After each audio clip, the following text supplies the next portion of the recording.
안녕하세요. 오늘도 사연살롱을 찾아주셔서 감사합니다. 원래대로였다면 지금쯤 결혼하고 1주년을 맞이했을 30대 여성입니다. 저는 작년에 결혼할 뻔했다가 파혼했어요. 도무지 예비 시댁에서 말도 안 되는 요구를 자꾸만 해서 결국엔 결혼 자체를 엎어버렸거든요.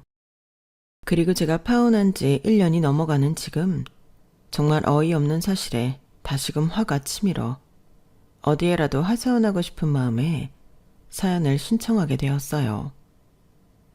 살다 자식 가지고 이렇게 대놓고 장사를 하려는 사람들은 처음 봤어요. 뭐 결혼하면서 서로 손해보지 않으려고 조건을 잰다는 말은 종종 들었지만 이 사람들은 아예 그런 차원이 아니더라고요. 게다가 그때 당시 저에게 그런 속내도 감추고 이루 말할 수 없이 뻔뻔했었는데 그랬던 저들의 추태를 이번 기회에 만천하에 공개하고 싶은 마음입니다. 그럼 바로 제 파혼 이야기를 소개해 볼게요.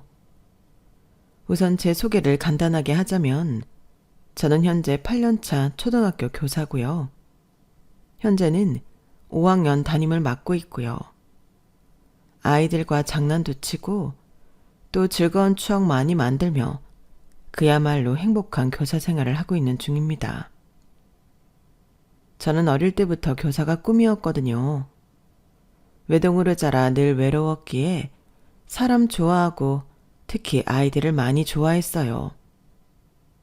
그래서 결혼하면 최소 아이 3명은 낳고 싶다는 생각을 하고 있을 정도였는데 어찌 보면 제가 맡고 있는 아이들이 다른 의미로는 제 아이들이나 마찬가지죠. 그리고 저랑 결혼할 뻔했던 그 남자는 S전자 직원이었는데요. 여러분들이 아시는 그 S로 시작하는 대기업이 맞아요. 어떻게 교사가 그런 회사원을 만났을까 생각하실 수도 있겠는데 그 인간과 처음 만나게 된 계기는 대학교 선배이자 동료 교사인 친한 언니의 소개였죠. 사실 소개인 줄도 모르고 자리에 나갔다가 거기서 예비 남편인 그 남자를 만나게 된 거예요. 예비 남편의 첫인상은 뭐랄까 단정하고 자상한 느낌이 많이 들었는데요. 5살 아래 여동생이 있다고 하더니 여자를 잘 챙기더라고요. 걸을 때 저를 차도 안쪽으로 가게 해서 걷는다든지 같이 차를 타면 차가 방지턱을 넘을 때 저를 살짝 잡아준다든지 심지어는 차에 타거나 앉을 때 차에 머리를 부딪힐까 배려하는 모습도 있었어요. 솔직히 그렇게까지 매너가 좋은 남자는 처음 봤거든요. 하지만 소개를 받자마자 사귄다는 건 제 성격상 좀 어려웠고 그 남자도 사귀자고 훅 들어오는 사람이 아니었기에 6개월가량은 이도저도 아닌 그냥 지인으로 만났어요. 일주일에 한 번 볼 때도 있고 보름에 한 번 볼 때도 있고 그렇다 보니 말이 6개월이지 그렇게 자주 본 건 아니었죠. 하지만 만날 때마다 즐거웠기에 만나는 횟수가 늘어갈수록 제 마음에 호감이 쌓이게 되었고 보름에 한 번, 일주일에 한 번 만나던 횟수도 점차 늘어가게 되었죠. 나중엔 일주일에 4번 이상을 보기도 했는데 그땐 이미 당사자인 저희보다 주변에서 저희를 커플로 보는 사람들이 많았어요. 솔직히 저도 싫지 않았고요. 그렇게 만나다 보니 자연스럽게 손도 잡았고 약간의 스킨십도 있었는데 이렇게 해놓고 사귀지 않는다면 말도 안 되는 일이죠. 그렇게 누가 먼저 사귀자고 할 것도 없이 저희는 연인 사이가 되었어요. 예비 남편은 제가 민망할까봐 자긴 처음부터 저를 좋아했고 기다렸다며 자기가 먼저 좋아한 거라고 얘기해 주더라고요. 내가 먼저 사귀자고 하면 소연 씨가 도망갈까봐. 나는 그저 기다리고 있었지. 그리고 나는 이미 우리가 사귀는 사이라고 생각했는데 아니었어? 맞긴 한데 뭐랄까 서로 아무 말을 하지 않았으니까 이게 맞나 싶었어. 괜히 나 혼자 착각하고 김치국물 마시는 것 같아서. 아유, 별 걱정을 다 했네. 미안해. 내가 더 신경을 썼어야 했는데. 그런 생각을 하고 있을 줄은 몰랐다. 나는 소연 씨가 자연스럽게 흘러가는 걸 좋아할 줄 알았어. 좋아하기로는 당연히 내가 먼저지. 처음 소연 씨 만나고 집에 간 날 내가 얼마나 끙끙 앓았는지 알아? 왜? 너무 좋아서, 또 보고 싶어서. 근데 또 그러면 나 싫다고 할까봐 엄청 참았다. 그거 몰랐지? 그러니까 김치국물 아니니까 실컷 마셔. 우리 말 나온 김에 커플링 맞출까? 예비 남편은 저렇게 말을 예쁘게 하는 사람이었어요. 그리고 괜히 제가 자존심 상해할까봐 더 설레발을 치며 마음을 표현해주는 남자였는데, 솔직히 저런 남자를 마다할 여자는 없죠. 직업도 좋고 성격도 좋고 또 매너와 배려심까지 있는데 누가 싫어하겠어요. 그렇게 저희는 남들도 다 아는 커플이 되어 연애 3년을 했고, 제가 교사라는 걸 알고 남편 집에서 먼저 결혼 이야기가 나왔는데요. 저랑 예비 남편은 나이 차이가 1살이 났어요. 제가 1살이 어렸거든요. 그러니까 뭐 나이만 봐서는 친구나 다름이 없었는데, 일단 제가 예비 남편보다 일을 더 빨리 시작해 사회 경험은 많았죠. 그에 반면 군대 제대하고 또 늦은 나이에 회사에 입사한 예비 남편은 저보다 사회 경험도 적고 그때 기준으로 연봉도 저보다 낮았는데, 솔직히 그건 언제 어떻게 뒤집힐지 모르는 거라 누가 더 능력이 있고 돈을 잘 벌고는 따지지 않았어요.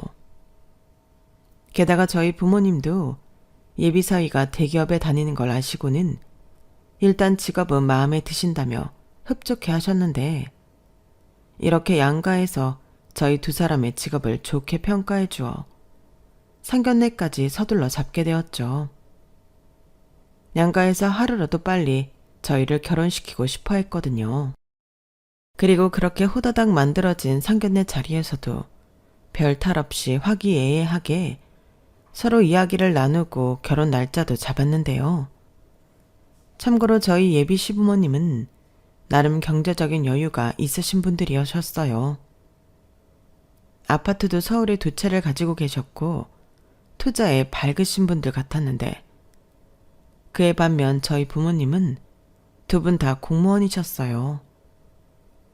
솔직히 공무원 월급이 많다고는 할 수 없지만 나름 알뜰히 모으고 사셔서 저희 집도 그럭저럭 여유가 있었죠.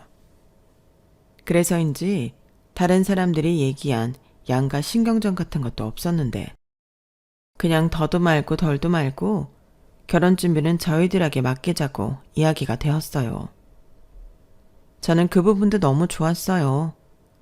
사실 동료 교사나 친구들 경우를 볼 때 결혼을 집안 행사라고 집안 어른들이 개입하면서 힘들어하는 모습을 많이 봤었거든요. 그런데 그럴 것도 없이 전적으로 당사자인 저희 2 사람에게 맡겨주신다니 너무 감사했어요. 게다가 상견례 자리 내내 예비 시부모님이 저를 참 예뻐라 해주셨는데, 그 부분을 저희 부모님이 많이 좋아하셨죠.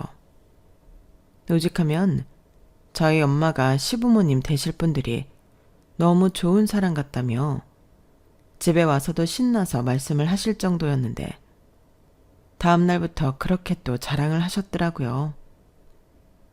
그리고 저 역시 그때까지는 예비 시부모님 2분을 좋은 분들이라고 생각했었는데, 빚좀 개살구라고 하잖아요. 저희 예비 시부모님이 딱 그러셨어요. 물론 그때는 몰랐지만요. 그렇게 상견례를 치르고 본격적인 결혼 준비에 들어간 저희 2 사람은 우선 서로 가지고 있는 돈부터 합치기로 했는데요. 맙소사, 저는 8천만 원 넘게 모은 반면에 예비 남편은 절반인 4천 정도 모았더라고요. 그럼 2 사람 돈을 합쳐도 1억 2천밖에 되지 않잖아요. 그것도 결혼식과 혼수, 예물 같은 거라면 1억도 빠듯했는데 그때 솔직히 처음으로 예비 남편한테 실망했죠. 아무리 주변에서 사회생활도 늦게 했고 아무리 대기업이라고 해도 평사원 월급이 얼마나 되겠냐며 저더러 이해하라고 했는데 생각해보니 그것도 그런 것 같아서 넘겼어요. 요즘 직구하면서 대출 없이 진행하는 경우는 거의 없으니까 집을 전세를 구하되 전세자금 대출을 받아서 같이 갚으면 된다고 생각했어요. 그리고 무엇보다 집을 구할 때 그 위치가 중요하다고 생각했는데요. 저는 당시 몰고 다니는 3년이 된 아우디 차량이 있었는데 예비 남편은 차가 없어서 최대한 예비 남편을 배려하려 했어요. 그런데 여기서부터 변수가 생기더라고요. 예비 남편이 가뜩이나 결혼 자금도 빠듯한데 갑자기 차를 사겠다고 했거든요. 그것도 외제차인 벤츠 SUV였는데 가격을 듣고는 완전 뒤로 넘어갈 뻔했어요. 뭐? 지금 3억 가까이 되는 차를 사겠다는 거야? 왜 갑자기? 우리 여기저기 돈 나갈 때 많은 거 자기도 알잖아. 그거 알면서 어떻게 지금 차를 사겠다고 해? 아니, 나는 전부터 그 차를 사고 싶었단 말이지. 그래서 4천만 원도 모은 거고. 뭐? 그럼 자기 모은 돈이 결혼 자금이 아니고 차 살 자금이었다는 거야? 그래 놓고 결혼을 하자고 했어? 아니, 상황이 자연스럽게 이렇게 흘렀잖아. 그래서 일단 결혼 자금으로 쓰려고 하긴 했는데 생각해봐. 이제 총각도 아닌데 사람이 언제까지 뚜벅이로 사냐? 내가 자기랑 데이트할 때마다 차 렌트한 거 알지? 그거 생각하면 차를 사는 게 훨씬 이득이야. 뚜벅이가 어디가 어때서. 그리고 나는 그때도 그럴 필요 없다고 생각했거든. 그래서 지금도 최대한 자기 편히 봐주려고 집도 회사 근처나 대중교통 한 번에 이용할 수 있는 곳으로 찾아보고 했는데 에이, 뭐하러 그래. 집은 자기 학교 근처로 알아봐야지. 남자 체면이 있지. 체면 같은 건 난 필요 없거든. 자기 원래 이런 사람이었어? 그러니까 끝까지 기어코 차를 사겠다는 거지. 나 전부터 타고 싶었던 차란 말이야. 지금 내가 가진 거 선입금 넣으면 나머지는 대출로 다달이 내면 돼. 내가 아는 딜러가 있는데 최저금리로 뽑아줄 수 있다고 했어. 우리 결혼하면 이 차 타고 여행도 다니고 아이 생기면 패밀리카로 쓸 수도 있고 너무 좋잖아. 예비 남편은 벌써 다 알아봤다면서 저한테 신이 나서 차 사진을 보여주고 설명하기 바빴어요. 그럼 그 차 사고 결혼은 없던 일로 하자고 했는데 그땐 입이 어린아이 마냥 대빨 나오더라고요. 제가 가르치는 아이들 중에서도 그런 고집스럽고 말도 안 듣는 애들이 있었는데 예비 남편도 딱 그 얼굴이었어요. 그리고는 어차피 전부 빚인데 그냥 빚지고 열심히 갚으면서 살면 되지 않냐고 예비 남편이 말 같지 않은 말을 계속 늘어놓는데 솔직히 그땐 이렇게 하는 결혼이 맞나 싶어 생각이 많아지기도 했었네요. 그런데 예비 남편이 고집을 버리지 못하고 있을 그 찰나 시댁에서 당신 아들이 차를 사고 싶어 한다는 걸 아셨는지 갑자기 저에게 가지고 있던 아파트 두 채 중에 하나를 저희 신혼집으로 주시겠다고 하셨어요. 저는 가뜩이나 돈이 부족해서 골치가 아팠는데 무려 아파트를 주시겠다고 하니 깜짝 놀랄 수밖에 없었죠. 솔직히 너무 뜻밖이긴 했지만 집 문제를 이렇게 해결할 수 있다면 감사한 일이었어요. 하지만 그런 감사한 마음도 잠시 그 아파트를 제 눈으로 확인했을 때는 또다시 골치가 아팠는데요. 아파트가 20년도 넘은 구식이고 단지라고 하기에도 너무나도 작더라고요. 왜 엘베 없는 옛날 5층짜리 아파트 있죠? 그런 거였어요.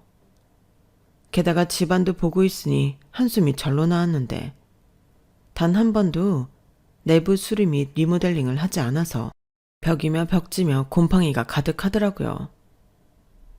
아니, 여기서 새를 들어 산 사람은 도대체 어떤 사람인지 모르겠는데 저라면 하루도 살 수 없을 그런 곳에 무려 4년이나 살았다고 했어요. 게다가 위치도 정말 최악이었는데 아무리 같은 서울권이라고 해도 제가 근무하는 학교에서 차로 1시간 가까이 걸렸어요. 그것도 길이 한 길밖에 없어서 아침이면 출근하는 차들로 막힌다는 소리를 많이 들었어요. 거기에 남편 회사도 30분 정도 더 멀어졌는데 대신 남편이 차를 사면 거리상으로는 저보다는 가깝겠더라고요. 그리고 동네도 참 심란했는데 주변에 아무것도 없었어요. 정말 편의시설이라고는 편의점밖에는 없었는데 보아하니 재개발이나 재건축해달라고 구청에 또 시청에 조르고 있는 동네였어요.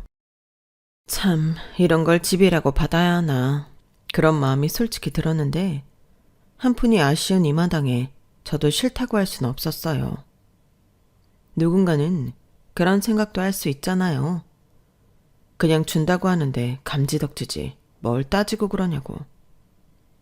하지만 치안도 별로일 것 같고 시부모님도 투자 목적으로 사놓은 집이라 집 자체에는 관심도 없으셨는데 상태를 보고 저희에게 살라고 하신 건지 나중엔 궁금해지기도 했어요.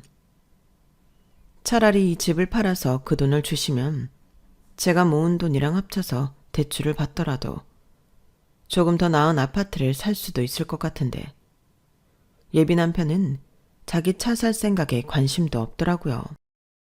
집이 그래도 도배나 싹 하면 깔끔할 거야.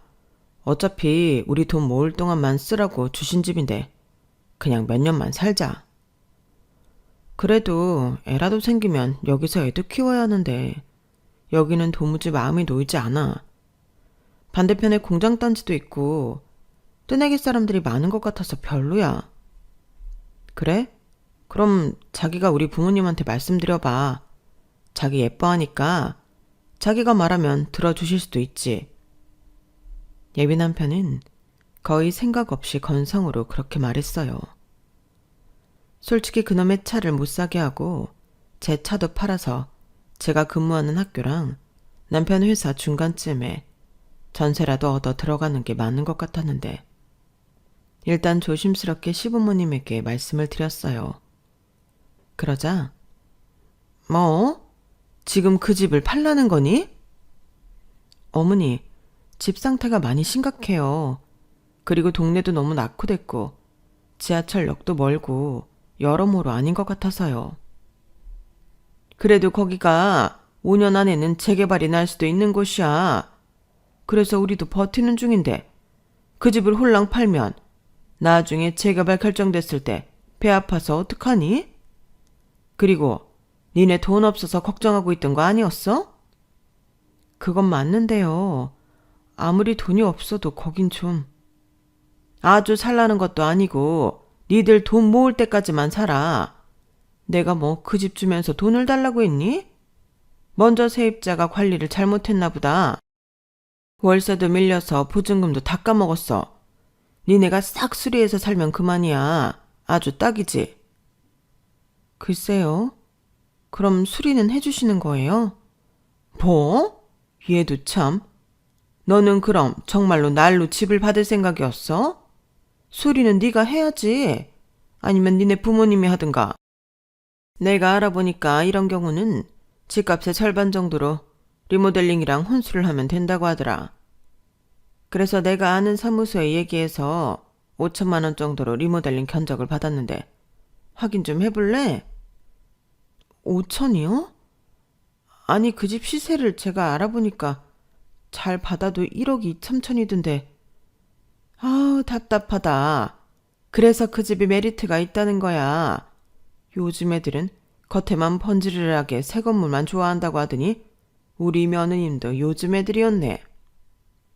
지금은 아무 소식도 없고 다른 사람들도 거들떠보지 않겠지만 재개발, 아니 재건축 호재만 하나 터져도 집값이 날로 뛸 거다. 투자의 기본은 무릎에 사서 어깨에서 판다. 지금은 무릎 휘어도 금방 허리 지나서 어깨까지 갈 거야. 머리에서는 팔려고 해도 이미 너무 올라서 사람들이 안 사려고 하거든. 기대 심리, 그런 게 있어야 해. 시어머니는 갑자기 저에게 투자에 대한 강의를 시작하셨어요. 아니, 지금 그 집이 너무 낡아서 못 살겠다고 말을 하고 있는데 왜 저런 말이 튀어나오는 건지 이해가 가지 않더라고요.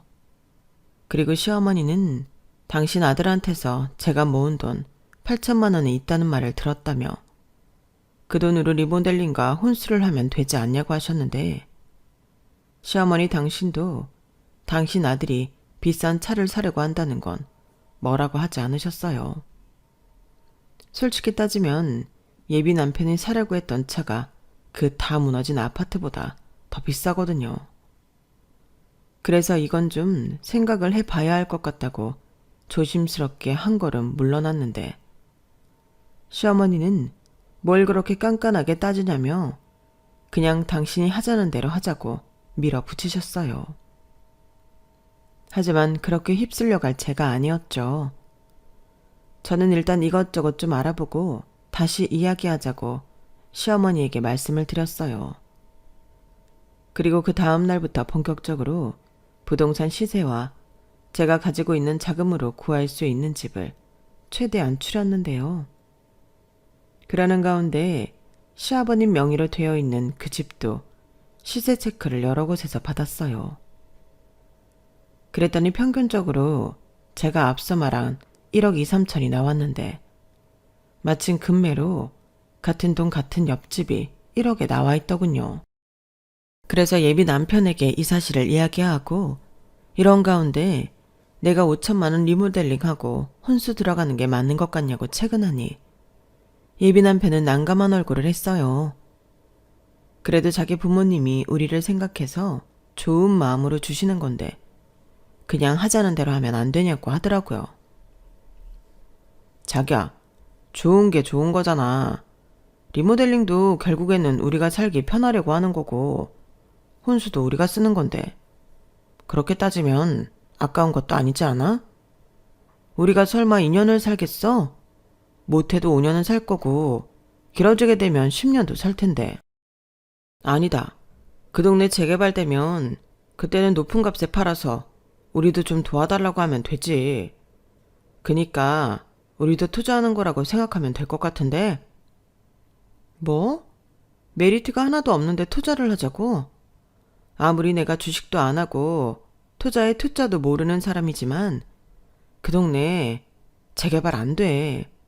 이미 다른 부동산에서도 그렇다고 했어. 에이, 사람들이 좋은 건 원래 쉬쉬하는 법이야. 우리 자기 생각보다 귀가 얇네. 근데 다른 사람 말은 그렇게 잘 믿으면서 왜 우리 엄마 아빠 말은 못 믿어? 그런 게 아니잖아. 나는 솔직히 집이랑 동네만 괜찮아도 이렇게 따지지 않아. 자기 그 차 진짜 안 사면 안 돼? 나는 집이 이런 줄도 모르고 반대 안 했는데 우리 차라리 이 집 받지 말고 최대한 돈 마련해서 우리 능력으로 집 구하자. 안 돼. 나 벌써 돈 다 냈어.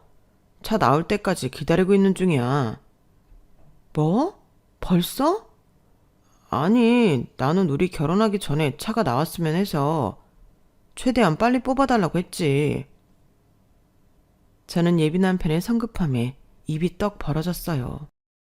연애할 때는 저런 사람인 줄 몰랐는데 결혼하려니 사람이 달라 보이더라고요. 사실 그래서 이렇게 결혼을 계속 생각하는 게 맞는 건가 싶어 며칠 동안은 예비 남편을 멀리하기도 했는데요. 동료이자 결혼 선배인 선생님들이 제가 결혼을 앞두고 있어서 예민해진 거라고 하더군요. 원래 여자들 다 그래. 이렇게 결혼을 해도 될까? 내 인생 괜찮은 걸까? 별의별 생각이 다 들어. 근데 제3자가 보면 진짜 쉽거든. 자기 결혼 잘하는 거야. 남편 대기업 다니지, 시댁에서 아파트 주지. 말도 마세요. 그 아파트가 아니에요. 다 쓰러지게 생겨서는 학교 앞에 빌라만도 못하다니까요. 그런데 그걸 그냥 살려는 것도 아니고 저더러 5천만 원어치 리모델링을 하고 살라는데 이게 맞아요? 어차피 시댁재산이잖아. 5천이 집값보다는 쌀 테고 고쳐서 남 주는 것도 아니잖아. 그야 그렇지만 내키지 않아서 그래요. 이 와중에 결혼할 남자는 차를 사겠다고 하고. 남자들이란 원래가 그래. 면허 있는 남자치고 차 싫어하는 남자 있나. 그냥 좋게 좋게 생각해. 둘이 좋아 죽겠다고 연애할 땐 언제고 요즘엔 왜 이렇게 죽상이야. 곧 있으면 새 신부 될 사람이. 그리고 시댁이 잘 살면 결국엔 그거 다 자기 거 된다. 아, 그러지 말고 그럼 리모델링도 해주는데 공동명의 해달라고 해. 네? 공동명이요? 이미 그 집이 시아버님 앞으로 되어 있는데. 그래도 말이라도 해봐. 원래 리모델링하면 집 가치가 올라가는 거잖아. 그럼 당당하게 요구할 수 있는 거 아닌가? 저는 솔직히 그 집 자체가 별로 마음에 들지 않았지만 공동명의라면 좀 생각해 볼 수 있지 않을까 싶었어요. 집값의 절반을 수리 비용을 쓰는데 그 정도는 주장해도 되지 않을까 싶었죠. 그리고 정말로 호재가 터져서 집값이 오르면 공동명의이니 반반씩 나눠달라고 하면 어떨까 싶었는데요. 공동명의 이야기가 나오자마자 시부모님 모두 펄쩍 뛰셨어요. 공동명의? 아무리 생각해도 그 정도는 해주셔야 되지 않을까 싶어서요. 나 참, 아가, 그래도 이건 아니다. 꼴랑 5천 리모델링 하면서 5억짜리 집을 공동명의 해달라고? 아니 이게 무슨 어거지야? 네? 5억이요? 그 집 제가 시세 알아봤는데 1억 2, 3천이에요. 옆집도 1억에 금매로 팔고 나갔다고 하던데요. 그럼 1억 집이나 마찬가지죠. 무슨 말 같지도 않은 소리야. 우리가 그 집 살 때도 2억이 넘었다. 그리고 거기 재개발 추진 중이고 곧 있으면 발표 날 거야. 그럼 5억까지는 충분히 받을 수 있는 집이라고. 원래 집값이라는 게 그런 거다. 요즘은 불경기라 더 그런 거고. 조만간 경기 풀리고 규제도 완화되면 예전 가격 회복하는 건 물론이고 집값도 오를 거야. 서울에 있는 아파트잖아. 서울에 있으면 판자촌도 1억은 받는다고 했다. 나 참, 너무 기가 막혔어요. 그럼 그 논리라면 시부모님이 저희한테 주시려고 했던 그 아파트가 판자촌이라는 소리잖아요. 그리고 무슨 헛바람이 제대로 들었는지 그 낡아빠진 아파트가 5억이 될 거라는 꿈을 꾸고 계셨는데, 그러니 제가 5천만 원 리모델링하고 혼수를 빵빵하게 해와도 공동명의는 언감생심이라는 소리였어요. 그리고 그때부터는 저와 시부모님의 신경전이 벌어졌는데, 예비 남편은 중간에서 말리는가 싶다가도 머릿속은 온통 차밖에 없는 것 같았어요. 물론 제가 뭐라고 하면 아니라며 자기도 우리 결혼 준비에 촉각을 세우고 있다고 잘만 떠들어댔죠. 그렇게 결혼식 날짜는 성큼성큼 다가오는데 집 문제를 매듭지지 못하고 있으니 저도 시부모님도 마음이 좋지 않았어요. 그러자 언제 저를 예뻐했다는 듯 나중엔 순진하게 생겨서는 너 보기보다 이기적이구나. 교사라고 해서 좋다고 했더니 머릿속으로는 순 계산기만 두드리고 있고 정말 실망이다. 나는 뭐라도 도와주고 싶어서 그런 건데 하기 싫으면 말아. 라며 시어머니가 저에게 짜증을 내셨는데요. 저는 그 소리에 눈이 휘둥그레졌어요. 아직 정식으로 그 집 며느리가 된 것도 아닌데 저런 말을 듣게 되다니 저도 모르게 당황하게 되더라고요. 그리고 저도 입 밖으로는 내뱉지 못했지만 누가 누구한테 할 소리를 하는 건지 다 쓰러지는 아파트 빌려주면서 생색은 있는 대로 낸다고 목구멍까지 그 소리가 올라왔지만 차마 똑같은 사람이 되고 싶지 않아서 그 말을 하진 않았어요. 아니, 집을 준다는 것도 아니고 빌려준다고 하면서 이런 말도 안 되는 요구를 강요받는 게 말이 되는 소리입니까? 사실 그래서 공동명이라도 해주면 마음을 바꿔먹어 볼까 했던 거예요. 그랬더니 누군가는 저더러 이기적이고 속물이라고 돌려 이야기를 했던 모양이었는데, 원래 교사들 사회가 그렇거든요. 좋은 소문보다 나쁜 소문이 빨리 돌아요. 그래서 이래저래 마음이 더 좋지 않았죠. 지금 생각하면 뻔히 보이는 답이었는데 그때는 그 답이 아닌 다른 답도 있지 않을까 헛물을 켰던 것 같아요. 예비 남편에 대한 제 미련한 마음 때문이었죠. 차에 미쳐있긴 했어도 사람 자체가 좋았으니까요. 그런데 시간이 지나면 지날수록 시부모님은 저를 집 한 채를 날로 먹으려 덤비는 속물로 봤고, 이런 취급을 받으면서 결혼을 해봤자 고생길이 훤할 것 같아서 저는 결혼을 포기하기로 마음먹었어요. 예비 남편만 생각하면 아쉬운 마음이 많았지만 결혼은 현실이잖아요. 좋아하는 마음도 언젠가는 식을 텐데, 그럼 나중엔 예비 남편마저 미워하고 원망하게 될 것이 분명해 보여서 우리 인연은 여기까지였구나 생각하려고 했어요. 물론 쉬운 일은 아니었죠. 실제로 제가 예비 남편에게 파혼하자고 이야기를 꺼냈을 때는 자기가 차를 산다고 해서 그런 거냐며 그럼 차를 사지 않겠다고 울면서 저를 붙들었는데, 그렇게 쉽게 단념할 수 있는 거였으면 진작에 그러지. 왜 사람을 이 지경까지 내몰았는지 모르겠더라고요. 무엇보다 결혼 준비하면서 제가 정신적으로 너무 힘들어 일은 물론이고 일상생활도 모두 흔들리고 있었는데 이건 제가 용납이 되지 않았어요. 아이들을 가르치는 선생이 자기 멘탈 관리도 못하고 이러고 있다는 게 아이들한테 너무 미안했거든요. 그래서 마음과 머리가 달라도 머리의 말을 듣기로 했는데요. 아무리 예비 남편이 저를 설득하고 붙들어도 저는 단호하게 모든 것을 끊어냈어요. 그리고 저희 부모님한테도 상황이 이렇게 되어 파혼하겠다고 이야기를 했는데 그 집을 받지 않는 조건으로 이야기를 다시 해보면 어떻겠냐고 저희 엄마가 얘기하시더라고요.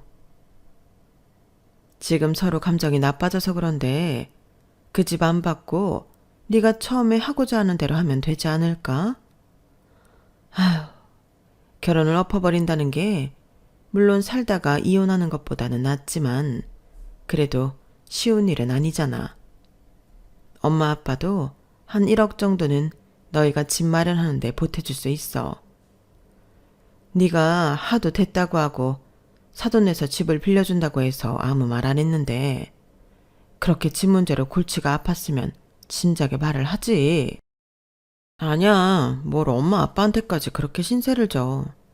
그렇게 따지면 그 사람이 돈 4천에 가져오는 건데 그것도 결혼자금으로 안 쓰고 차 산다고 하잖아. 그럼 결혼해서 그 차 할부금도 같이 내야 하잖아. 근데 엄마 아빠한테 1억을 받으라고? 난 절대 싫어. 그래서 이렇게 저렇게 생각해도 파혼이 답인 것 같아. 물론 쉽지 않아서 어렵게 결정했지만 엄마 말대로 내가 원하는 조건으로 결혼을 해도 이젠 내 마음도 시부모님 마음도 예전 같지도 않아. 이미 오해할 대로 오해를 하고 있는데 나더러 시집가서 그 눈치를 다 보고 살라고? 엄마는 내가 그랬으면 좋겠어? 뭐 그야 당연히 아니지. 근데 사람들은 또 돈 앞에서는 또 마음과 다르게 행동하기도 하니까 나는 솔직히 이 상황이 갑작스럽고 믿기지도 않는다. 그걸 꼭 보여줘야 믿을 수 있는 거야? 내가 힘들다고.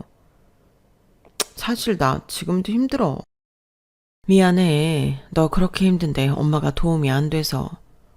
엄마는 그냥 조건 따져서 하려고 했던 결혼이 아니고 니들 좋아서 하는 결혼이었으니까 안타까워서 그랬어. 엄마 말 신경 쓰지 말고 네가 하고 싶은 대로 해. 엄마는 우리 딸 편이야. 엄마는 진심으로 이 상황을 안타까워하셨어요. 하지만 이내 밤새 생각을 해봤는데 자기가 실수한 것 같다며 파혼하라고 하셨고 저는 고맙다고 했어요. 사실 저희 엄마가 그렇게 나올 줄은 정말 몰랐거든요. 하지만 저희 엄마가 다른 뜻에서 그런 말씀을 하신 게 아니라는 걸 알기에 죄송하기도 했는데요. 어찌되었든 딸이 파혼했다는 사실을 주변에 알리셔야 할 테니 그 고충도 미안하기만 했어요. 그리고 저희 아빠는 네 생각이 그러면 그렇게 하라고 그 짧은 한마디 뿐이셨는데 감사하기도 하고 똑같이 죄송한 마음이었죠. 그렇게 예비 남편에게 우리 집에는 이미 얘기가 되었다고 전달했어요. 그러니 그쪽 부모님한테도 전달하라고 문자를 보냈는데 역시나 예상했던 대로 바로 전화가 오더라고요. 그래서 저는 핸드폰 전원을 꺼버렸어요. 수업 시간에 방해가 되기도 하고 이제는 어떤 말에도 흔들리고 싶지 않아 마음을 다잡았는데 일주일 정도가 지나니 술에 잔뜩 취한 예비 남편이, 아니 그 남자가 저를 찾아왔더라고요. 역시나 저를 붙잡으려고 온 거였어요. 자기야, 꼭 이렇게까지 해야 해? 우리 서로 사랑하잖아. 내가 차도 안 산다니까? 이건 차 문제가 아니야. 물론 처음부터 그 차 얘기를 하지 않았다면 또 모르지. 근데 나는 이렇게 될 일이었으니까 이렇게 됐다고 생각해. 그 집, 나 정말 가기 싫었어. 내가 결혼해서 처음 사는 집이 그런 집인 게 싫더라고. 그래, 그 집 받지 말자. 그러면 되잖아. 아니, 이제 집 문제를 떠났고 나랑 자기 부모님의 감정 문제야. 우리 서로 가족도 되기 전에 밑바닥을 봐버렸어. 아니야. 우리 엄마 아빠 그렇게 속 좁은 사람들이 아니라니까. 내가 가운데서 잘 얘기할게. 아들 말이라면 또 잘 들어주니까. 아니, 나는 이미 결정했어. 그러니까 우리 집에다도 얘기했지. 이러지 말고 우리 좋게 끝내자. 미안하지만 다시는 찾아오지 마. 파혼했는데 결혼하려고 했던 남자가 이렇게 찾아오면 동네에 소문만 나. 다음엔 이렇게 찾아오면 경찰 부를 거야. 자기야, 미안해. 나 이만 들어갈게. 저는 마지막은 매정하면 매정할수록 좋다고 생각했어요. 그리고 그게 효과가 있긴 했는지 그날 이후 잠잠했는데 제 시어머니가 될 뻔했던 그 아주머니가 저희 학교까지 찾아오셨더라고요. 그리고는 왜 파혼을 하려고 하는 건지 자기한테 설명을 해보라고 했는데요. 그 태도가 어찌나 당당하고 고고하신지 제가 몰라서 물어보시냐 생각한 그대로다 라고 이야기했네요. 그러자 어린 게 교사인 거 하나 보고 좋게 봐주려고 했더니 어른을 아주 우습게 하네. 너 교사 생명 끝내고 싶니? 내가 동네방네 소문 한번 제대로 나게 해줘? 라며 큰 소리를 내셨는데 장소가 장소이니만큼 제가 많이 곤란했어요. 아마도 그걸 노리고 학교까지 찾아오신 거겠죠. 그리고는 저에게 그냥 자기가 처음에 제시한 대로 결혼을 진행하라고 하셨는데요. 이게 강요한다고 되는 일이 아니잖아요. 제가 아줌마 아들이랑도 헤어진 마당에 이런 이야기를 왜 하는 건지 모르겠다고 했어요. 너는 그렇게 그 집이 탐이 나니? 네? 제가요? 아니요. 오히려 그 말도 안 되는 집을 제 돈 들여서 리모델링 하는 게 싫어요. 공동명의 해주실 것도 아니고 제가 왜 그래야 하는데요? 이 봐봐. 공동명의에서 그 집값 오르면 어떡하든 숟가락 얹어볼 생각인 거지. 아니라고요. 저한테 리모델링 이야기 안 하셨어도 그 집 들어가기 싫었어요. 그리고 파혼한 마당에 그 집 얘기를 계속해야 하나요? 이러시는 거 불쾌합니다. 그 아주머니는 제가 교사인 점을 악용해 학교에 제가 속물이고 조건을 재다가 자기 마음에 안 들어 파혼했다고 소문을 내겠다고 협박했어요. 그러자 옆에서 저희 이야기를 다 들으셨는지 교감 선생님이 나서셨는데 누가 그런 말도 안 되는 헛소문을 퍼뜨리냐며 저에게 협박죄로 신고하라고 하셨어요. 이 보세요. 당사자가 싫다고 하고 파혼하겠다고 하는데 이렇게 협박하시는 저희가 뭡니까? 소문을 내시겠다고요? 학교가 우습습니까? 저 얘기 다 들었어요. 어디 해보시죠. 제가 저희 학교 교사 하나 못 지킬 것 같습니까? 어디 마음대로 해보세요. 소문이 나면 허위사실 유포죄로 제가 또 신고해드릴 테니까. 뭐예요? 제3자는 빠져요. 아니, 여기는 제가 관리하는 학교입니다. 이런 곳에서 이런 추태를 부리시는 게 아주머니세요.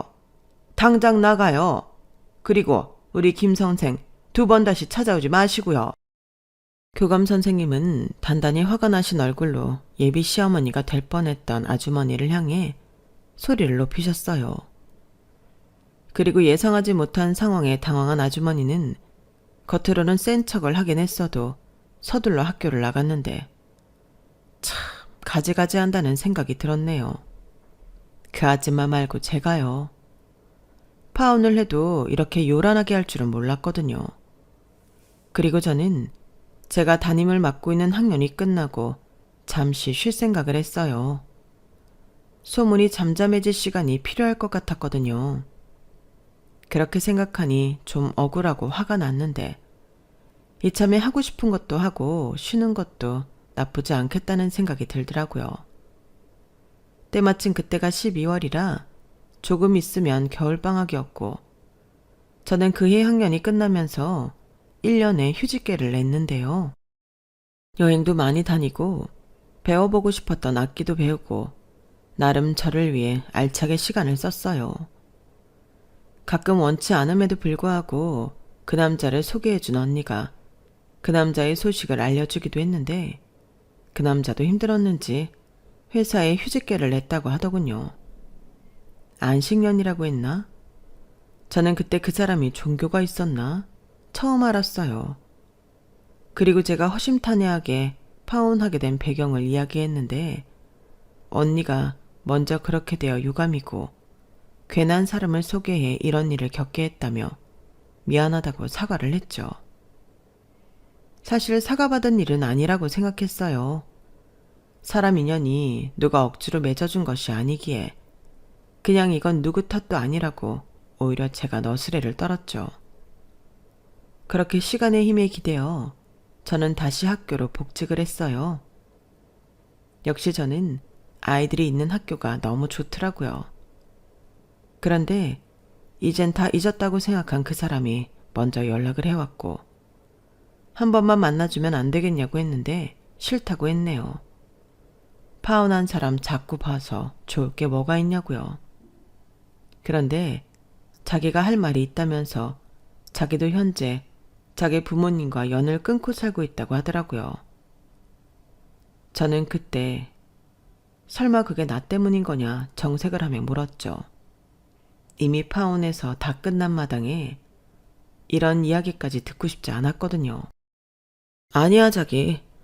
아니 소연 씨 때문이 아니고 우리 부모님 때문이야. 이제 와서 이런 얘기를 하는 것도 좀 이상한 거 아는데 그래도 해야 할 것 같았어. 그러니까 한 번만 나 만나주라. 그 남자의 말이 왜 그렇게 또 슬프게 들리던지. 저는 그럼 간단하게 1시간 안으로 끝내자고 했어요. 그리고 약속 장소로 나갔는데 몰라보게 살이 쭉 빠진 그 남자가 앉아있더라고요. 저를 보며 반갑다고 웃고 있는데 왜 웃고 있는 얼굴이 슬퍼 보이는 건지. 무슨 일인데 바로 본론부터 얘기해. 그게 그래도 뭐라도 마셔. 오래 붙들고 있진 않을게. 아니야. 지금은 아무것도 마시고 싶지 않아서 그래. 그래. 일단 우리 부모님 때문에 자기 스트레스 받고 상처받은 거 내가 대신 사과할게. 나도 몰랐는데 우리 부모님 빚이 8천이 있었더라고. 그 집에서도 대출금이 8천이 넘게 있었어. 그럼 진작에 팔아서 그 빚을 정리하는 게 맞는 건데 미련하게 그 집값이 오를 거라고 믿고 계셨더라고. 그리고 이자까지 해서 손해본 게 있다 보니 그 집을 팔 수도 없었고, 마침 월세 살던 사람이 보증금을 다 까먹어서 내보내면서 그 집을 우리한테 해결하라고 했던 거야. 해결을 해? 어떻게? 팔 생각이셨더라고. 리모델링 싹 하면 당신들이 샀던 2억에는 팔 수 있을 거라고 생각해서. 그런데 자기가 공동명의 요구할 줄은 몰랐던 거지. 명의까지 같이 하면 대출이 있다는 게 들통이 나니까. 아니, 그럼 처음부터 속일 생각이었다는 거야? 그랬더라고. 그런데 미련하게 나도 그렇지만 자기가 파혼하겠다고 할 줄도 몰랐던 거지. 그 덕에 빚은 눈덩이처럼 불어났고 1억 금매로 팔아도 다 해결도 못했어. 그 집을 판 거야? 팔았지. 내가 팔았어. 나더러 책임지라고 했거든. 내가 자기를 붙잡지 못해서 자기들 뜻대로 그 집을 처리하지 못했다면서 그 집을 나한테 떠넘기더라. 그것도 그 빚이랑 같이. 그러니까 억울하면 자기 다시 잡아서, 아니, 자기 같은 여자 잡아서 같이 해결하고 살라고 하는데 그게 말이 되는 소리야? 어떻게 부모가 자식한테 이럴 수가 있어. 그래서 그 집을 정말로 떠안았다고? 현조 씨 바보니? 바보는 아니지만 그 수밖에 없었지. 그 집 받을 테니까 영 끊자고 했어. 그래서 지금 열심히 빚 갚는 중이고. 부모님도 그거 말고도 투자자한테 잘못돼서 있는 거 다 팔고 큰아버지 집에 얹혀 산다. 만약 연 안 끊었으면 내가 또 책임져야 하잖아. 동생 있잖아. 걔는 벌써 냄새 맡고 튀었지. 우리 결국 이렇게 뿔뿔이 흩어졌어. 완전 콩가루 집안이지. 저는 참 이런 얘기를 왜 저한테 하는 건지 마음만 무거웠어요. 그리고 자기는 그 최선이라고 했지만 이 남자도 참 답도 없이 딱하구나. 그런 생각이 들었는데 어디까지나 그런 마음일 뿐이지 좋았던 감정이 다시 생기는 건 아니었어요. 이미 남자니 결혼이니 저도 질릴 대로 질려버렸거든요. 그런데 그 남자의 눈은 아직도 미련이 철철 넘치고 있었는데 그걸 알면서도 저는 모른 척했어요. 아무리 철륜을 끊었어도 부모 자식 사이이고 그런 말도 안 되는 생각과 계획을 가지고 있던 사람들이라는 게 진심 소름이 끼쳤는데 남도 아니고 어떻게 자식한테 그럴 수 있을까? 제가 막 화가 나더라고요. 그리고 한편으로는 저 집에 정말로 시집을 갔으면 어떻게 되었을까 하는 생각이 들었는데 이거야말로 조상님이 저를 지옥 문턱에서 구해주신 게 아닌가 하는 생각이 들었어요. 순전히 사기 결혼이잖아요. 물론 남편이 치는 사기가 아니라 시부모가 치는 사기라는 게 특이점이긴 한데 그런 복잡한 집구석에 시집을 가지 않은 것만으로도 저는 제 인생을 구제한 기분이 들었어요. 그리고 그저 한때 사랑했던 남자가 너무 안 돼 보일 뿐이었는데요. 그 마음도 그날 뿐이었어요. 그날 저녁 또 저에게 연락해 징징거리며 이젠 자기 부모도 없으니 다시 만나주면 안 되냐고 했거든요. 이게 제정신인 인간이 할 소린가요? 저는 그럴 일 절대 없으니 이젠 연락도 하지 말라고 따끔하게 말해줬죠. 처음엔 좀 불쌍하고 마음이 안 좋았는데 자기를 다시 만나달라고 할 줄은 몰랐거든요. 자기는 무조건 저랑만 결혼하고 싶다고 하는데 그것도 소름이 끼쳤어요. 막말로 부모 때문에 빚이 있긴 했지만 직업 좋고 사람 좋은데 다른 여자들이 꼬이지 않겠어요? 저는 진짜 이게 우리의 마지막이라고 번호도 차단해버렸는데 그게 그 남자의 수뇌부인지 뭔지는 모르겠지만 그 끝이 이렇게 되어 제 마음도 찝찝했어요. 차라리 다시 만나지 않았다면 좋았을 것을. 아니, 애당초 그 부모가 정신이 제대로 박힌 사람들이었다면 좋았을 것을.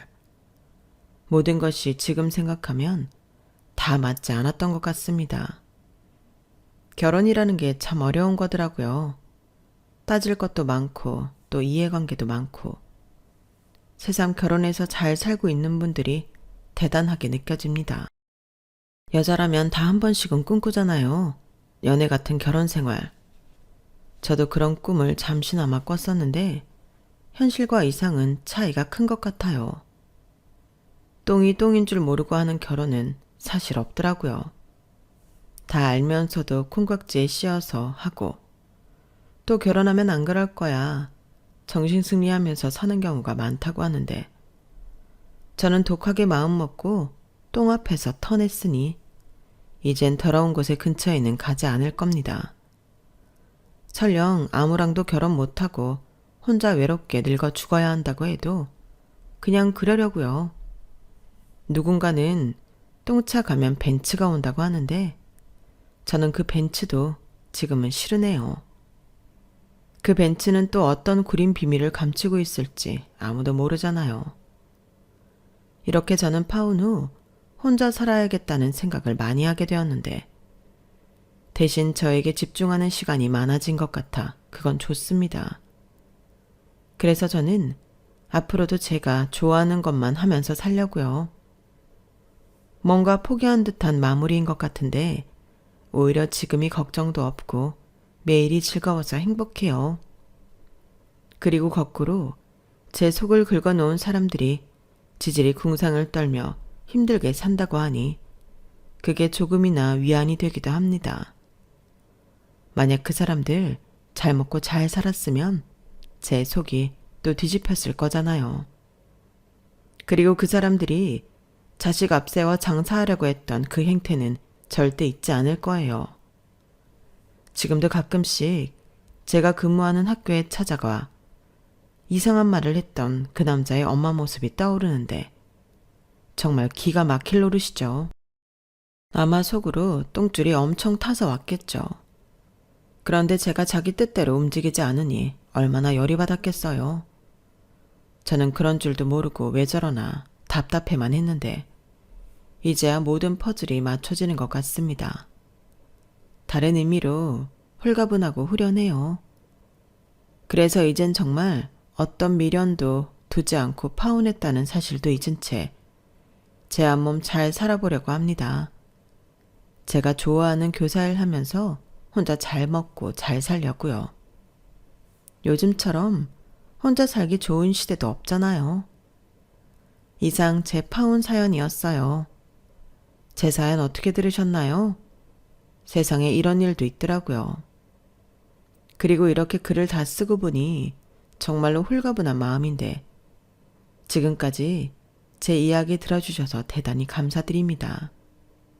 여러분들은 이상하고 속이 시꺼먼 사람들 말고 겉과 속이 일치하는 좋은 사람들만 옆에 두시길 진심으로 바랄게요. 그럼 건강 잘 챙기시고요. 안녕히 계세요. 고맙습니다. 여러분, 사연 댓글에 응원과 현명한 조언 부탁드려요. 좋아요와 구독은 저에게 큰 힘이 됩니다. 오늘도 좋은 일 가득하세요.